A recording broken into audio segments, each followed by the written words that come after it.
노환공은 엄청난 환대를 받는다는 생각에 기분이 또 좋아지기도 했죠. 자, 이들은 함께 제나라의 궁으로 들어갔고 성대한 연회가 열려 함께 술을 마시고 웃고 즐기며 시간을 보내게 됩니다.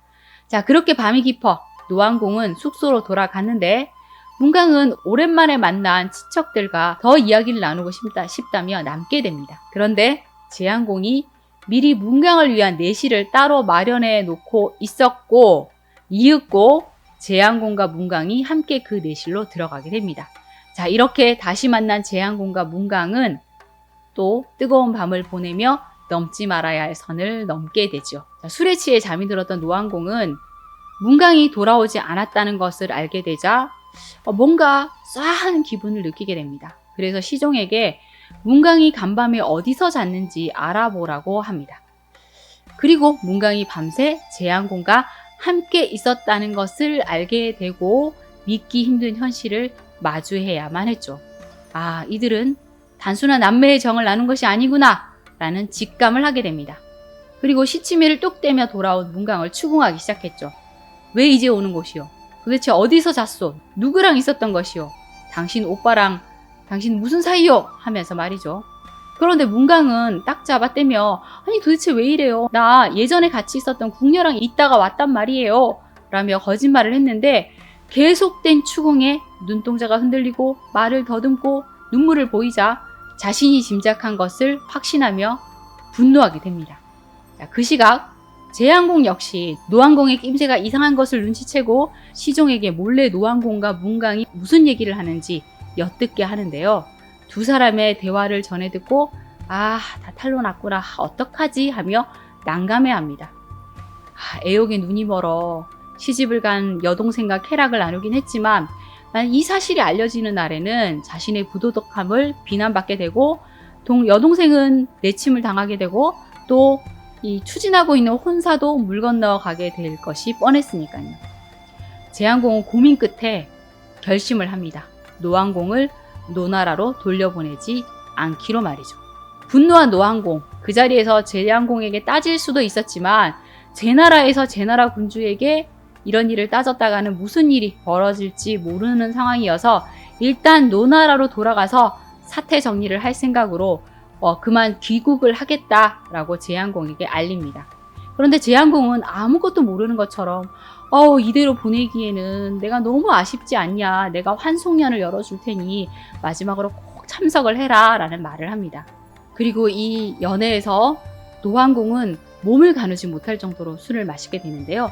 제양공이 계속 술을 권하기도 했고 노환공 역시 괴로운 마음에 술을 많이 마시게 됩니다. 그리고 노환공이 비틀거리며 돌아가려고 했을 때 한 남자가 제가 도와드리겠습니다 하며 노환공을 수레까지 부축하게 됩니다. 그리고 수레에 올려주는 척하며 온몸을 향해 껴안아서 갈비뼈를 부러뜨려 버리죠. 그 남자는 바로 힘이 장사이기로 소문난 팽생이었는데 팽생이 제양공의 지시로 노환공을 살해한 것입니다. 수레는 곧 노나라 신하들이 있는 곳으로 향했고 술에 너무 취해 잠이 든 줄 알았던 노환공이 실은 살해당한 것이라는 것을 그제서야 알게 됩니다. 신하들은 이것이 누구 짓인지 짐작을 했고 크게 분노하게 되었죠. 그런데 제양공은 이 소식을 듣고 마치 깜짝 놀란 듯이 행동을 하며 통곡을 하는 가증스러운 모습을 보입니다. 하지만 증거도 없이 그 자리에서 어떻게 할 수 없었던 이 노나라 신하들은 노환공의 시체를 싣고 노나라로 돌아갔고 세자동은 아버지의 갑작스런 죽음에 깜짝 놀라 통곡을 합니다. 그 와중에도 아버지의 장사를 치르고 자초지종을 듣기 위해 일단 제나라로 사신을 보냅니다. 아버지가 제나라를 방문했다가 이런 험한 일을 당하셔서 돌아가셨으니 누구 짓인지 꼭 밝혀 처벌을 해달라라면서 말이죠. 제양공의 지심을 뻔히 알고 있었지만 경황이 없는 지금 전쟁을 치를 수도 없는 상황이니 훗날을 도모하기 위해 시간 벌기를 하기 위해 사신을 보낸 것이었습니다.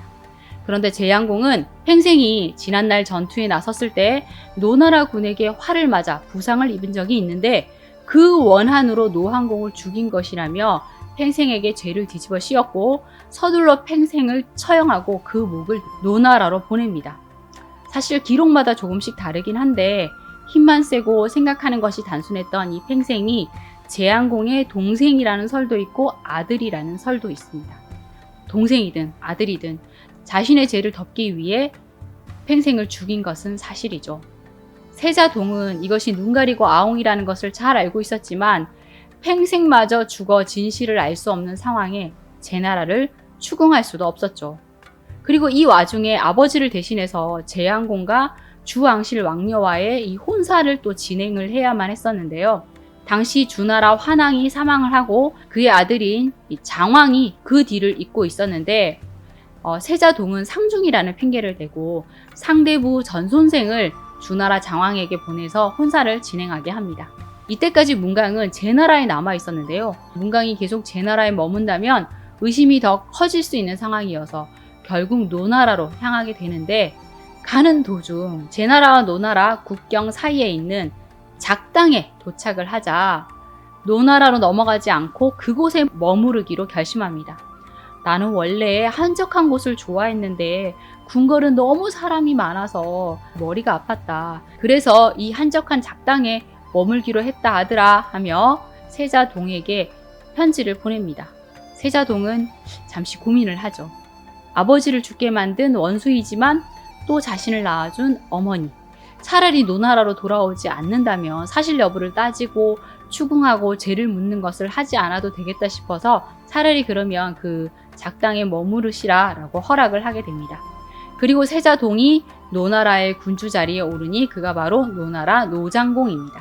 그리고 제한공은 이제 자신의 라이벌 노항공도 사망을 했으니 이제 기나라를 칠까라고 고민을 했지만 자신에 대한 소문이 많이 나 있어서 이 소문을 잠재우고 이미지를 회복하는 것이 더 중요한 때라는 판단을 하게 됩니다.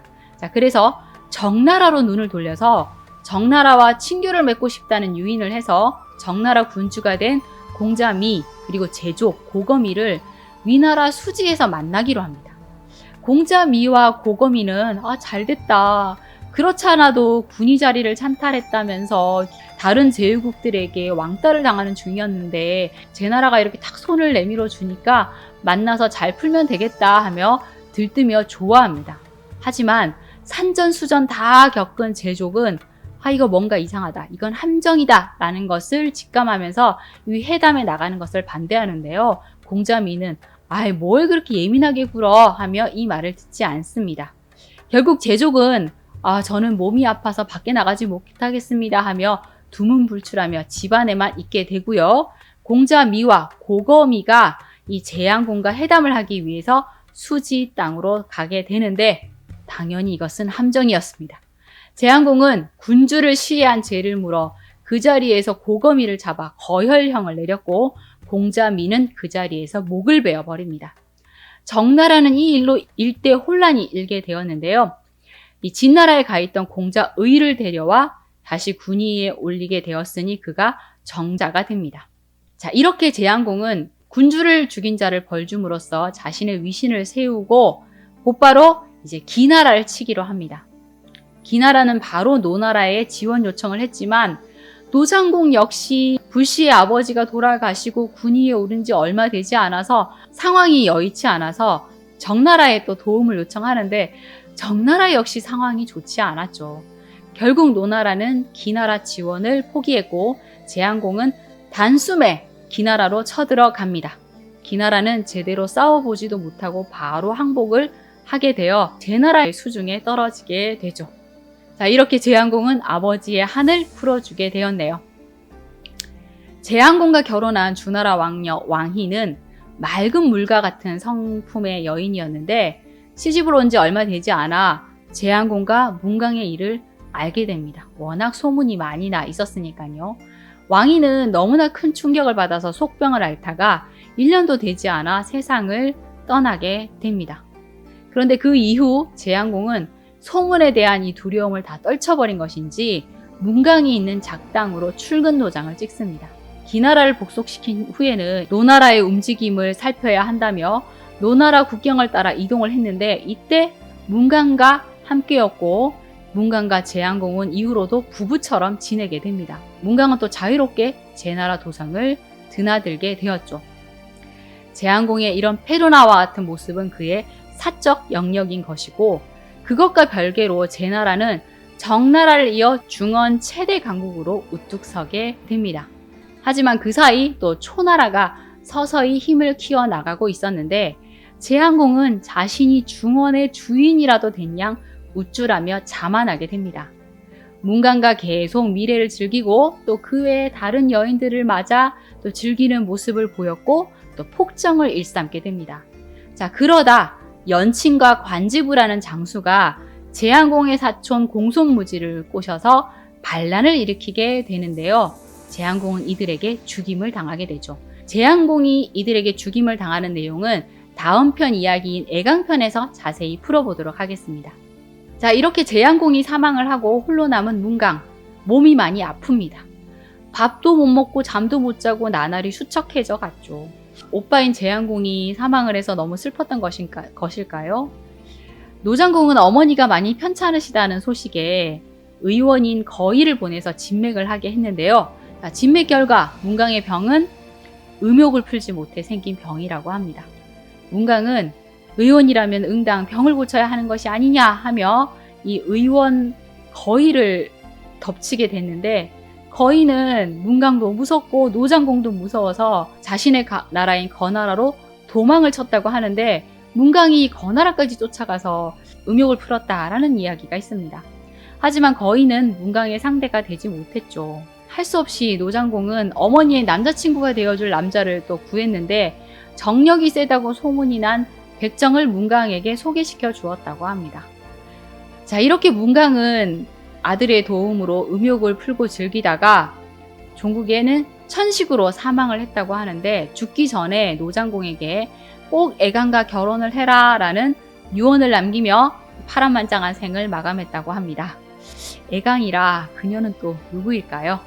자, 오늘은 오빠와의 근친상간, 불륜으로 한 나라의 군주를 죽게 만든 문강 이야기 해보았습니다. 다음 시간에는 이 막장 가족의 라스트 스토리 애강 이야기로 돌아오도록 하겠습니다. 여러분 구독, 좋아요, 알림 설정 잊지 마세요. 지금까지 수다몽더 시스토리였습니다. 감사합니다.